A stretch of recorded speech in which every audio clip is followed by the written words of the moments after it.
నమస్తే. Welcome to my channel. నేను సిరి. పులివెందులలో జగన్మోహన్ రెడ్డి గారి ఇంటి దగ్గరైతే ఉధృత పరిస్థితి ఉంది. అయితే అక్కడికొచ్చిన వాళ్ళంతా కూడా బిల్లుల బాధితులే అని చెప్పేసి అంటున్నారు. ఎందుకోసం అంటే గతంలో జగన్మోహన్ రెడ్డి గారి కోసం చాలా మంది అప్పులు చేసి మరి ఆ పార్టీ కోసం పనిచేశారు. అయితే ఇప్పుడు వాళ్ళ పరిస్థితి ఏంటంటే వాళ్ళ ఆస్తులన్నీ అమ్ముకున్నా కూడా ఆ అప్పులన్నీ తీర్చలేని పరిస్థితిలో ఉన్నారు. అందుకోసమే అక్కడికొచ్చే జగన్మోహన్ రెడ్డి గారిని కలవాలని అనుకుంటున్నారు. మరి ఏం జరుగుతుంది? ఏంటనేది మనకు వివరించడానికి మనతో పాటు ఉన్నారు ప్రముఖ సీనియర్ జర్నలిస్ట్ ఎంకే రావు గారు. నమస్కారం సార్. నమస్తే. ఇప్పుడు చూస్తున్నట్టయితే పులివెందుల్లో జగన్మోహన్ గారి ఇంటి దగ్గర అయితే ఉద్రిక్త పరిస్థితి ఉంది. అక్కడికొచ్చిన వాళ్ళందరూ కూడా జగన్ బిల్లు బాధితులే అని చెప్పేసి అంటున్నారు. మరి దీన్ని అసలు ఎలా చూడాలంటారు? ఇప్పుడు పులివెందులే కాదు, రాష్ట్రంలో ఆ పార్టీ పోటీ చేసి ఓడిపోయినటువంటి వాళ్ళు, గెలిచినటువంటి అభ్యర్థులు ఎవరైనా గానీ ఆ కార్యకర్తలకి, ఆ నియోజకవర్గాలకు వెళ్ళినప్పుడు అలాంటి దృశ్యాలే వెల్లడయ్యేటువంటి అవకాశాలు స్పష్టంగా కనిపిస్తున్నాయి. హ్మ్. ఎందుకు అంటే 2019 ఎన్నికల్లో అనేక మంది జగన్మోహన్ రెడ్డి గారు అధికారానికి వస్తారు. ఆ అధికారానికి వచ్చినప్పుడు ఆ అధికారంలో వచ్చేటువంటి లబ్ధి తమకు కూడా దక్కుతుంది అనేటువంటి ఆశతోటి కార్యకర్తలుగా ఉన్నటువంటి వాళ్ళు, నాయకులుగా ఉన్నటువంటి వాళ్ళు కూడా లక్షలు కోట్ల రూపాయలు పెట్టుబడి పెట్టారు అనేది అందరికీ తెలిసిందే.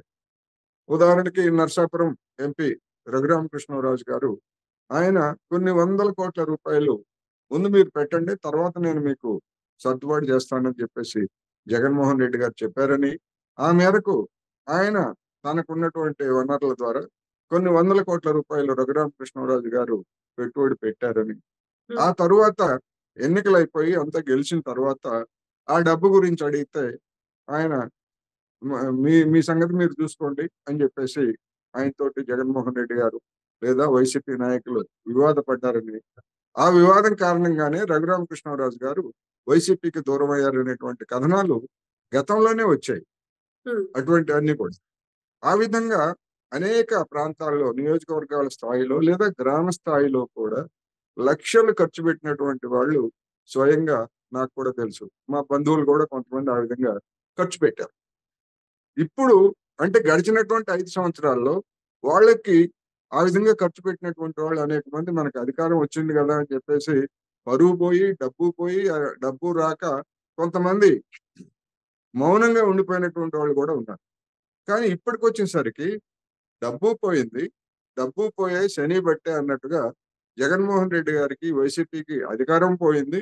రెండోది కార్యకర్తలు తలెత్తుకోలేని విధంగా గ్రామాల్లో గాని, పట్టణాల్లో గాని తలెత్తుకోలేని విధంగా తీవ్రమైనటువంటి ఓటమి బాటపట్టారు.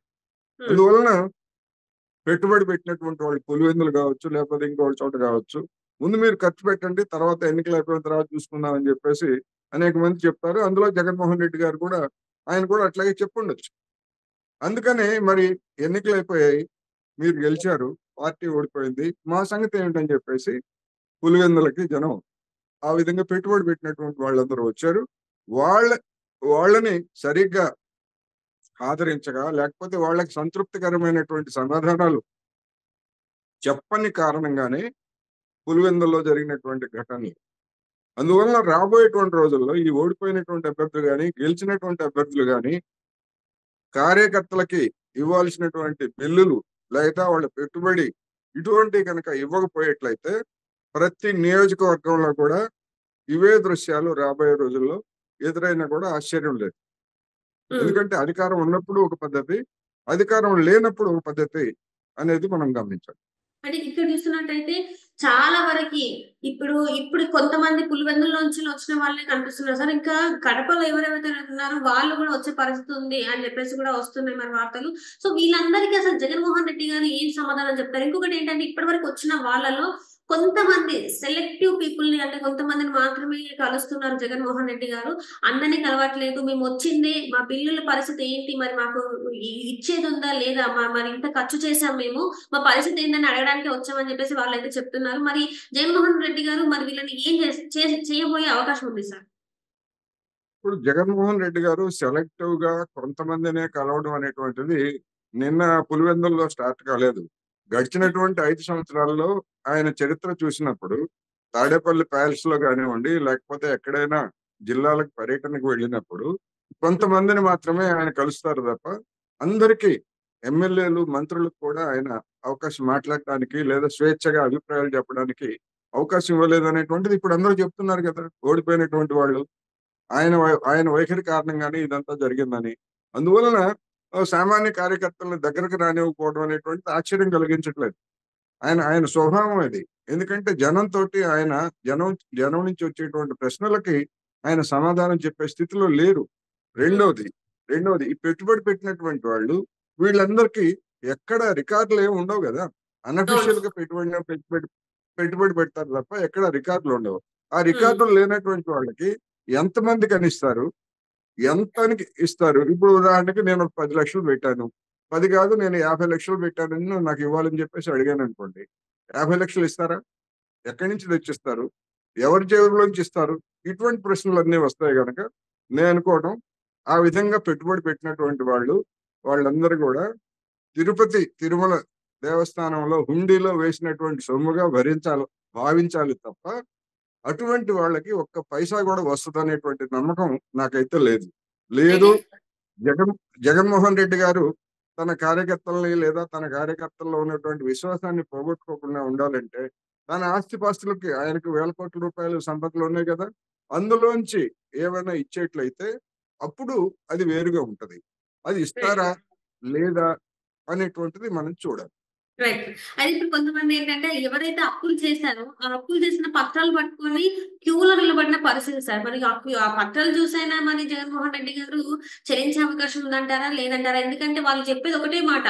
మేము ఈ బిల్లు ఇంత అప్పు చేసాము. ఈ అప్పు చేసిన దానికి మా ఆస్తులు అమ్మినా కూడా మేము ఈ అప్పులు కట్టలేని పరిస్థితిలో మేమున్నాము అని చెప్పేసి వాళ్ళు వాపోతున్నారు. మరి వాళ్ళ పరిస్థితి ఏంటంటారు సార్?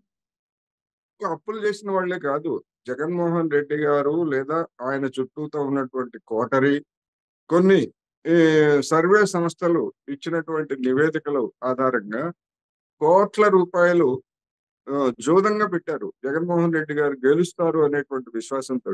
అవును. ఇప్పుడు అటువంటి వారు కూడా మొత్తం లబోదిబోం అంటున్నారు. పరువు పోయి డబ్బు పోయి బయటికి చెప్పుకోలేనటువంటి స్థితిలో అవమాన భారంతో ఉన్నారు. అందుకని ఈ విధంగా పెట్టుబడి పెట్టినటువంటి వాళ్ళు కూడా రేపు ఓడిపోయినటువంటి ఎమ్మెల్యేల దగ్గరికి వెళ్తే మేము పెట్టమని చెప్పామా, మేమన్నా మీకు రాసిచ్చామా, ఈ విధంగా ఖర్చు పెట్టండి మేము తిరిగి రియంబర్స్ చేస్తామని అని ఏం లేదు. అసలు అసలు ప్రభుత్వ తీరే చూస్తే గడిచినటువంటి 5 సంవత్సరాల్లో ఉద్యోగులకి రియంబర్స్మెంటే ఇవ్వట్లేదు.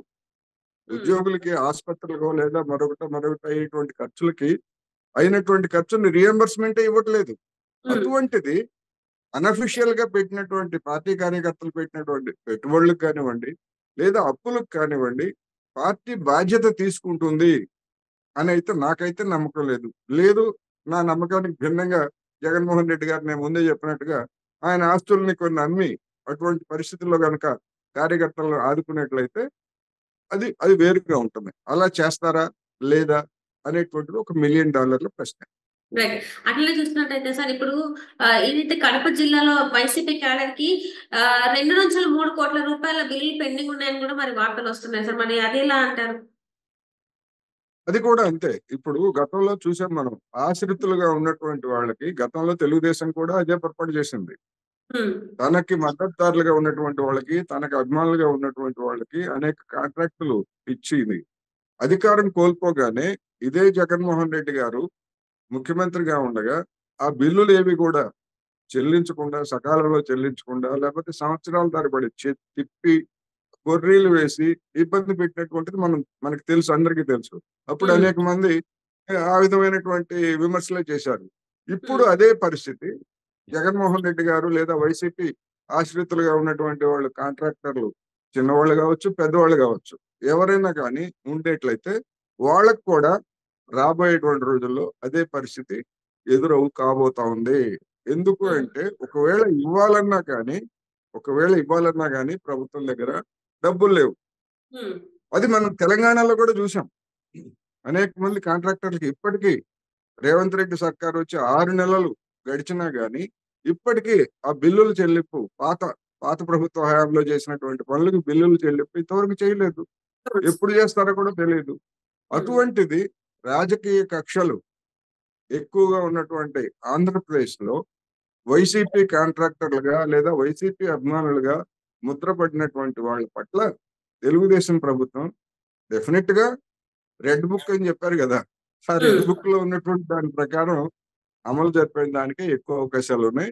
అందువలన ఏం జరుగుతుంది ఏమిటనేటువంటిది మనం చూడాలి. Right sir. Right. Thank you so much sir. మీరు మాతో పాటు సుంకలో వచ్చిన ధన్యవాదాలు.